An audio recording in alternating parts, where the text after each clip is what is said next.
So, what's up? Mga Kahome. Hi everyone, I'm Jory Villanueva and I'm going to share you what I have learned about Henry Fayol. So, who's Henry Fayol? Let's find out. Really, nigga? Henry Fayol have 14 principles of management. He also introduced a general theory that can be applied to all levels of management in every department. Fayol gave a new perception on a concept of management. Henry Fayol is known as the father of modern management theory. He was an engineer at the Compagnie de Commentary Portier-Bolt de Gazaville mining company, worked his way up to get to be a manager at during the time of Industrial Revolution in France. There are 14 types of principles of management. Number 1 is division of work. Henry believed that segregating the work in the workplace amongst the workers will enhance the quality of the product. Similarly, he also concluded that division of work improves the productivity, efficiency, accuracy, and speed of the workers. Authority and responsibility. These are the two key aspects of management. Authority facilitates the management of work efficiency, and responsibility makes them responsible for the work done under the guidance of leadership. Wow! Discipline. Without discipline, nothing can be accomplished. It is a core value of any project or any management. Number 4. Unity of command. This means an employee should have only one boss and follow his command. Number 5. Unity of direction. Whoever is engaged in the same activity should have a unified goal. What? This means all people working in company should have a one goal.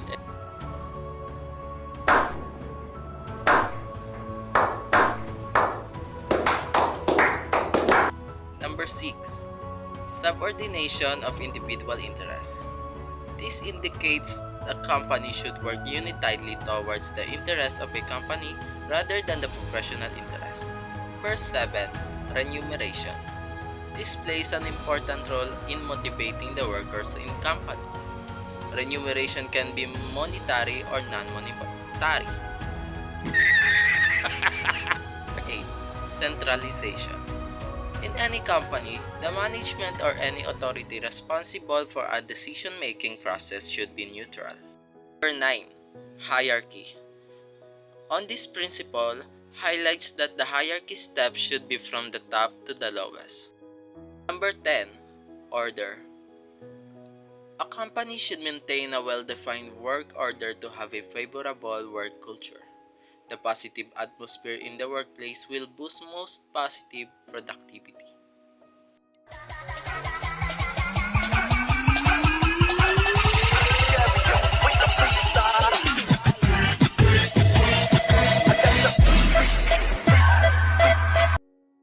Number 11. Equity. All employees should be treated equally and respectfully. Number 12. Stability.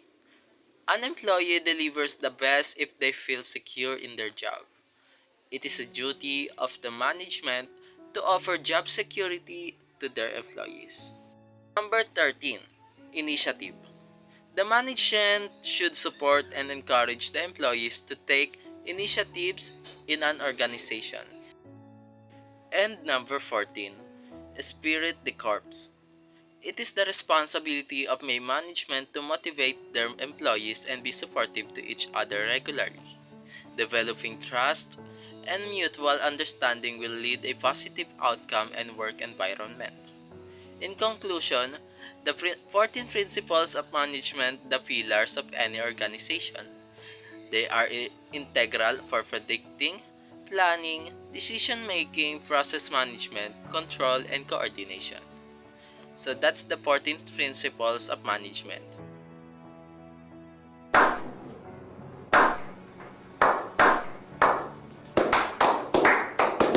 Another one. 2 hours later. This is what I learned and impressed on my mind. What? In the study of organization and management. Ito ang aking mga natutunan sa Dio Classical School of Thought.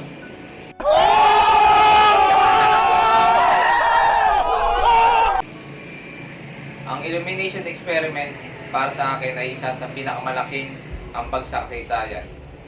Dahil sa eksperimentong ito ay nakita ang malaking pagkakaiba ng paglalagay ng ilaw sa mga manggagawa at sa mga produktibo na manggagawa. Sa kanilang unang eksperimento, ng paglalagay ng ilaw ay sa tingin ko ay mas mag-i-improve sila dahil mas makikita nila ang kanilang mga ginagawa at mabilis nilang matatapos at magiging maayos, at yan ang aking mga naging pananaw sa unang eksperimento. Pero sa ikalawang experiment nila sa mga produktibong manggagawa, ay mas nagpamotivate sa akin na aralin at basahin ko ang illumination experiment ni Elton Mayo. Dahil ang kanilang naging basehan sa ikalawang eksperimento ay ang pag-motivate sa manggagawa at hindi sila nabigo sa naging experiment nila.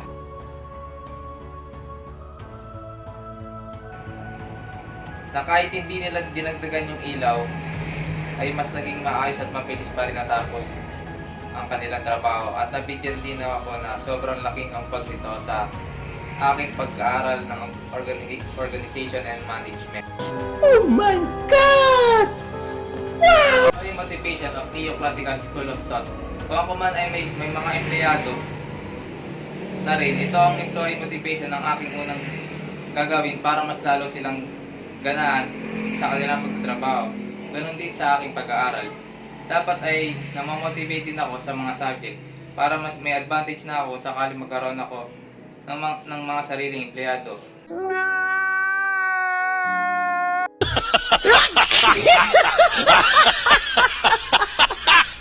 2,000 years later. Decision-making tools have a fundamental of decision-making terms, alternative and state of a nature, and symbols to use in decision-making. 3 example: to construct a large plan, small plan, and also to do nothing. Wait a minute! Who are you? How about 3 example decision table? First is conditional value. A decision table is sometimes called payoff table for any alternative and particular state of a nature.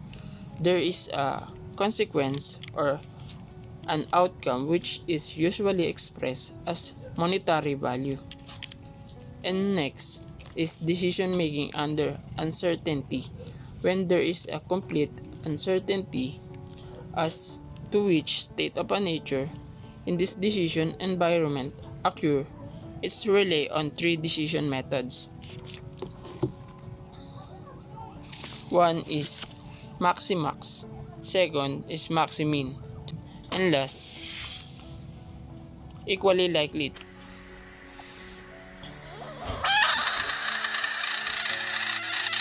Decision making under risk have to determine the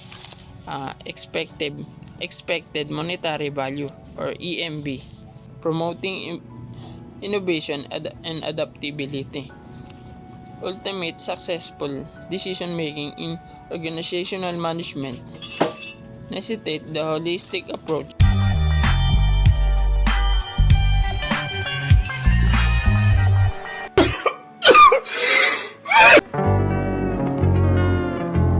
So hello everyone, so ako po ulit si Kenneth Cruz na nagmula sa TM1A.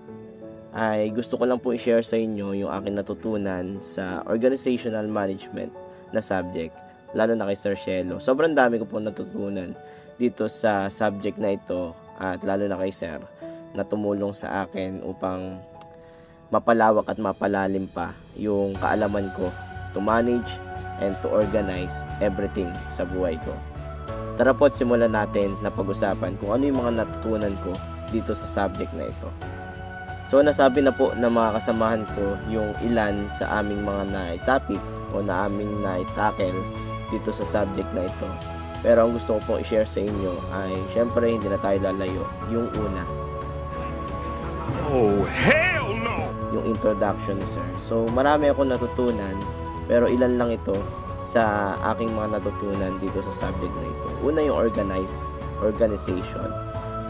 Simula nung natutunan ko na kailangan you are organized in everything. Naging kagamit-gamit po ito sa akin, sa sarili ko, sa pang-araw-araw na buhay ko. Dati, kapag nakita ko yung mga gamit dito sa bahay na nakakalat, wala akong pakialam.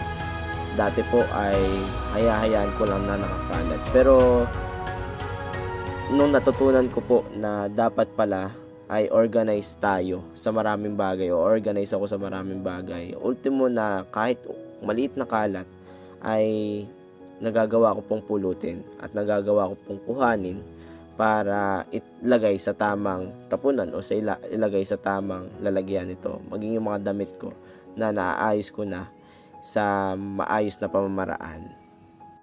Pangalawa po yung management. So sa management naman po ay naging kagamit-gamit rin po ito sa akin sa pang-araw-araw rin na buhay. Dati wala po akong hilig sa pagbi-business. Pero until one day, na-realize ko na gamitin ko yung aking mga natutunan kay Sarcielo to manage something. So nakapag-open po ako ng business.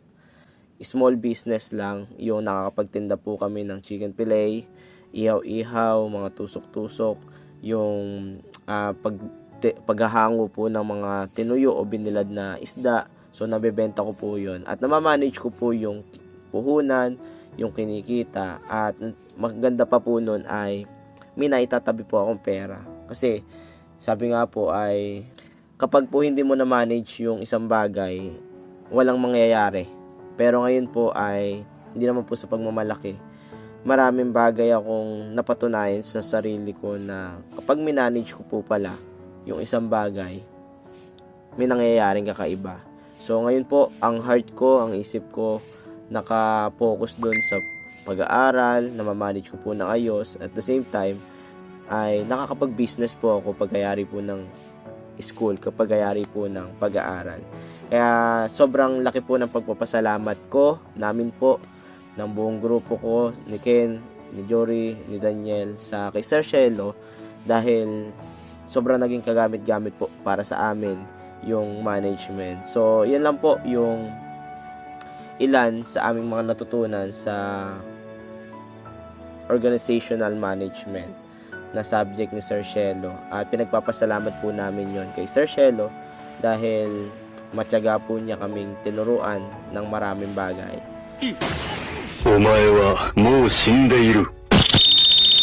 Sana po ay mas marami pa kaming matutunan kay Sarcielo kung magiging teacher po namin siya sa mga susunod na SEM o susunod na year. So, salamat po.